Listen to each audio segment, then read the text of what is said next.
আজকে যে রেসিপিটি তৈরি করব সেটা একদম নিরামিষ আর ভীষণই সুস্বাদু খেতে হয়, খুবই পুষ্টিকর। শীতকালে নানা রকম সবজি দিয়ে এই রকম একটা রেসিপি তৈরি করলে খাবার ভাবনা একদম থাকবে না, নিরামিষ আমিষ সব দিনই। হ্যালো বন্ধুরা, সম্পাস ক্রিয়েশনে আপনাদের সকলকে স্বাগত। প্রথমে আমি যে সবজিগুলো নিয়েছি সেগুলো কেটে নেব। একটু হালকা গরম জলের মধ্যে একটু নুন দিয়ে আমি এই সবজিগুলো কেটে কেটে জলের মধ্যে খানিকক্ষণ রেখে দিই ভিজিয়ে। তারপরে আমি সেগুলো তুলে রান্না করি।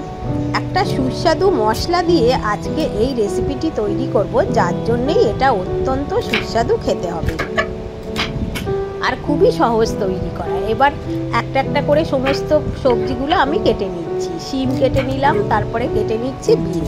এগুলো সব একটু মাঝারি সাইজ করে কাটবো, খুব ছোটও না খুব বড়ও না। এবার সব কেটে কেটে আমি ওই জলের মধ্যে, নুনের জলের মধ্যে রেখে দেবো।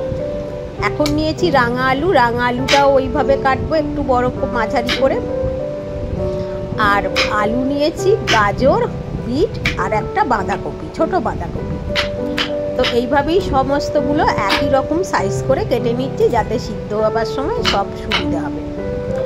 তো এখন সব কেটে নিলাম, গাজরটা কাটছি, এবার আলু আর বিটটা কেটে নেবো আর বাঁধাকপি সব কাটা হয়ে গিয়েছে। দেখুন, বিটটা খালি আমি একটু সরু করেছি, একটু সেদ্ধ হতে সময় লাগে বলে। বাঁধাকপিটাও বড় বড় করেই কেটে নেবো, ছোট করবো না। সবগুলো কেটে নিয়েছি, এবার একটু জলে ভিজিয়ে রাখবো, তারপরে আমি রান্নাটা শুরু করব। এখন প্রথমে আমি একটা মশলা তৈরি করছি। 1 চামচ জিরে নিলাম, 1 চামচ নিচ্ছি মৌরি, 1 চামচ নেবো ধনে, গোটা ধনে। এবারে কয়েকটা গোলমরিচ নিয়েছি, তারপরে একটু নেবো জয়িত্রী। জয়িত্রীটা আমি একটু আধখানা ভেঙে নিয়েছি, ফুলটা। তারপরে 2টো শুকনো লঙ্কা নিলাম, আর এখানে গোটা গরম মশলা। যতটা সবজি সেরকম পরিমাণে মশলা। এবার প্রথমে কড়াইয়ের মধ্যে দিয়ে দেবো খানিকটা চীনাবাদাম। চীনাবাদামটা একটু গরম কড়াইতে এভাবে সেঁকে নিতে হবে। চীনাবাদামটা একটু উল্টে পাল্টে খানিকক্ষণ পরেই দেখবেন হয়ে গেছে। এ দেখুন খোলা ছেড়ে যাচ্ছে। বাদাম তুলে নেবো। এবার এখন যে মশলাগুলো রেখেছিলাম সেই সমস্ত মশলাগুলো ওই গরম কড়াইতে একটু সেঁকে নেব। এগুলো ঠান্ডা করে একটু গুঁড়িয়ে নেব। কড়াইতে দিয়েছি সর্ষের তেল, গোটা জিরে আর শুকনো লঙ্কা ফোড়ন দিলাম। ফোড়নটা একটু নেড়ে নেব। ফোড়নটা আমার হয়ে গেলে সবজিগুলো আমি এতে দিয়ে দেবো। প্রথমে একটু আলু, রাঙালু, বিট, গাজর এগুলো দিলাম, দিয়ে এগুলো একটু নেড়ে নেব। এগুলো সিদ্ধ হতে বেশি সময় লাগে, সেই জন্য এগুলো আগে ভেজে নেবো, তারপরে অন্যগুলো দেবো। এখন আমি হাই ফ্লেমেই ভাজছি। এবারে শিম আর বিনটা দিয়ে দিলাম। এগুলোও আবার একটু ভালো করে নেড়ে চেড়ে ভেজে নিতে হবে। এখন আমি এগুলো একটু ভেজে নিচ্ছি, তারপরে এর মধ্যে দিয়ে দেবো বাঁধাকপিটা। বাঁধাকপিটা সমস্ত দিয়ে দেবো এর মধ্যে, যতটা ছিল আমার ততটাই দিয়ে দিয়েছি, কারণ এটা খেতে ভীষণ ভালো হয়, সকলে খুব ভালোবেসে খায়। এবারে এটাকে নাড়িয়ে চাড়িয়ে নিতে হবে একটু। নিচের সবজিগুলো ওপরে আর ওপরেরটা নিচে এইভাবে একটু ভালো করে নেড়ে নেবো। পরিমাণ মতো নুন দিয়ে দেবো আর পরিমাণ মতো হলুদ দিয়ে আবারও ভালো করে এটাকে নেড়ে নেবো। হলুদটা ভালো করে মিশিয়ে দিতে হবে। এখন এটা ভালো করে একটু নেড়ে নিচ্ছি।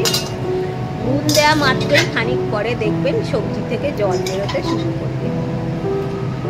এর মধ্যে একটুও জল দেবো না, একদম জল দেবো না। সবজির নিজের জলেই, বিশেষ করে বাঁধাকপির জলেতেই দেখবেন সমস্ত সবজি সিদ্ধ হয়ে যাবে। ভালো করে এটাকে মিশিয়ে দিয়ে তারপরে এটাকে একটু গ্যাসটা একদম লোতে করে দিতে হবে, ঢাকা দিয়ে দিতে হবে।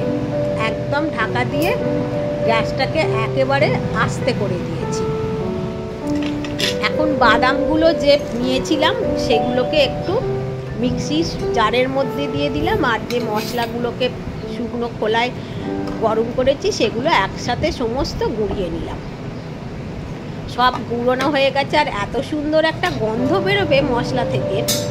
এবারে ঢাকাটা খুললাম কড়াইয়ের, খুলে এটা দেখুন কতটা জল বেরিয়েছে বাঁধাকপি। একদম জল দেবেন না, তাহলে এটার পুষ্টিগুণও নষ্ট, আর এটা অতটা ভালো কিন্তু খেতে হবে না। জল না দিয়ে গ্যাসটা আস্তে করে রাখলে আস্তে আস্তে বাঁধাকপির জলে সমস্ত সবজি সিদ্ধ হয়ে যাবে, আর তবেই এর পুষ্টিগুণটা থাকবে। দুটো টমেটো আর কাঁচা লঙ্কা কয়েকটা দিয়ে দিয়েছি, কাঁচা লঙ্কার মুখগুলো কেটে দিয়েছি। এবারে আবারও এটা ভালো করে নেড়ে চেড়ে নেবো। এরপরেতে সেই যে মশলাটা গুঁড়ো করে রেখেছি সেটা দেবো। আমি মশলাটা 3 চামচ দিয়েছি, পরে আর 1 চামচ দিয়ে দেবো। তো এখন ভালো করে এটাকে মিশিয়ে নিচ্ছি। মশলাটা দিয়েছি, ভালো করে এটাকে মিশিয়ে দিতে হবে সমস্ত সবজির সাথে। তারপরে আবার ঢাকা দিয়ে লো ফ্লেমে রেখে দেবো। খানিক পরে ঢাকা খুলে দেখুন, এখন একটু নেড়ে চেড়ে দিচ্ছি। এতে একটু জল আছে, এটা আরও ভালো করে একটু জলটাকে শুকিয়ে নিতে হবে। খানিকক্ষণ পরে আমি এটা দেখুন, এখন জল অনেক শুকিয়ে গিয়েছে, আর 1 চামচ মশলাও দিয়ে দিয়েছি। মোট 4 চামচ মশলা দিয়েছি আমার যতটা সবজি ছিল। তো এখন এটা একদম রেডি। এই ঝোলটা যেটা আছে, একটা গা মাখা মাখা ঝোলটা, এটা কিন্তু আস্তে আস্তে সবটা টেনে যাবে। এই দেখুন, এখন খানিকক্ষণ পরে আস্তে আস্তে সমস্ত ঝোলটা টেনে গেছে, এটা একদম রেডি হয়ে গেছে। বন্ধুরা, আপনাদের যদি আমার এই রেসিপিটি ভালো লাগে, পছন্দ হয়, তাহলে অবশ্যই আমার চ্যানেলটিকে সাবস্ক্রাইব করার অনুরোধ করবে। একটা লাইক আর কমেন্ট করে দিলে খুব ভালো লাগবে। বেল আইকনটা প্রেস করে রাখলে আপনারা আমার আপলোড করা ভিডিও সমস্ত নোটিফিকেশান পেয়ে যাবেন। অত্যন্ত পুষ্টিকর এটা, আর এইভাবে গ্যাস কমিয়ে এই মশলা দিয়ে তৈরি করে খেয়ে দেখবেন, ভুলতে পারবেন না। এটা নিরামিষ আমিষ সব দিনেই খেতে পারবেন, আর সব কিছুর সাথে এটা খাওয়া যাবে, ভাত, রুটি, লুচি, পরোটা সব কিছুর সাথে। সকলে ভালো থাকবেন। আজকের মতো বিদায়, ধন্যবাদ।